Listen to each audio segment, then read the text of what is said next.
श्री गणेशाय नमः. श्री स्वामी समर्थ. हर हर महादेव. गुरुचरित्राचे पारायण कसे करावे हे मागच्या व्हिडिओमध्ये मी सांगितलं आहे. तर त्याचे नियम काय आहेत किंवा कोणते नियम पाळायला पाहिजेत हे मी या व्हिडिओमध्ये सांगणार आहे, तर ऐकायला विसरू नका. तर सुरू करूया. संपूर्ण पोथीचे वाचन 16व्यातच झाले पाहिजे, म्हणजे 7 दिवसात आपण हे वाचन करायचेच आहे. वाचन सुरू करण्यापूर्वी सर्वांगाला आपण गाणगापूरचे भस्म लावले पाहिजे किंवा आपल्या घरातले भस्म लावा तरीही चालेल. वाचनापूर्वी संध्यावदन व 108 गायत्री मंत्राचा जप आवर्जून तुम्ही करायला पाहिजे. वाचन मनातल्या मनात न करता थोडं मोठ्यानं वाचावे. गुरुचरित्राचे वाचन चालू असते तेथे श्री दत्तगुरूंची फेरी 100% होतेच असं म्हटलं जातं. त्यांनी क्षणभर तरी पाठावर बसावे, म्हणून एक पाठ मोकळा ठेवावा. त्या पाठाभोवती रांगोळी जरूर काढावी. तर रोजचे वाचन संपण्यापूर्वी मध्येच कोणाशीही बोलू नये. 7 दिवस देवासमोर अखंड नंदादीप तेवत ठेवावा. कडक ब्रह्मचर्य पाळावे. यात कायिक, वाचिक, मानसिक अशा सर्व प्रकारच्या ब्रह्मचर्याचा समावेश होतो. मीठ, तिखट, आंबट या काळात पूर्ण वर्ज्य. साखर खावी पण गूळ खाऊ नये.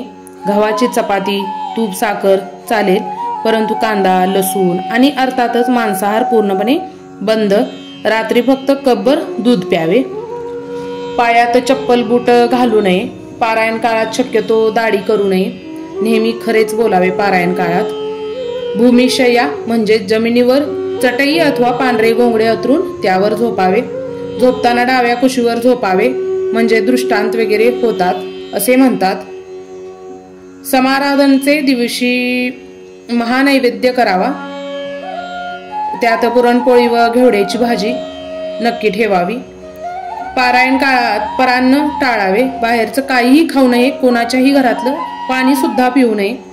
रात्रोखड्या स्वरात दत्तस्तोत्र म्हणावीत, म्हणजे मोठ्या आवाजाने दत्तस्तोत्र म्हणायचे रात्री.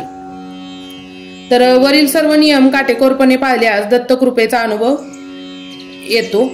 ह्यातील मात्रही संदेह नाही. ज्यांना फक्त वर्षातून एकदाच पारायण करायचे आहे त्यांनी वाराचे बंधन न पाळता दत्त जयंतीपूर्वी 6 दिवस पारायणाला प्रारंभ करून 6 दिवसापूर्वी पारायणाला प्रारंभ करून दत्त जयंतीच्या दिवशी ते पूर्ण करावे. तर काही जण दत्त जयंतीच्या आदल्या दिवशी पण पूर्ण करतात. दत्त जयंतीला सायंकाळी स्नान करून श्री गुरुदत्त चरित्रातील फक्त दत्त जन्माचा म्हणजेचा 4था अध्याय वाचतात. यात एकच लक्षात ठेवायचं की पारायणाची पद्धत भिन्न असली तरी तिला फार महत्व नसून ते पारायण किती भक्तिभावाने व एकाग्रतेने होते ही गोष्ट एकदम आणि खूप महत्वाची आहे. तर तुम्ही पारायण करणार असाल तर मनावर नियंत्रण खूप लागतं याच्यात, कारण हे जे नियम आहेत ते पाळल्याशिवाय फलश्रुती होत नाही. तर कसा वाटला तुम्हाला हा व्हिडिओ नक्की कमेंट बॉक्समध्ये कळवा आणि लवकरच भेटू अशाच एखाद्या नवीन व्हिडिओमध्ये. तोवर स्वतःची काळजी घ्या आणि आपल्या घरातल्यांची काळजी घ्या. श्री गणेशाय नमः. श्री स्वामी समर्थ. हर हर महादेव. लाईक करायला विसरू नका. धन्यवाद धन्यवाद धन्यवाद.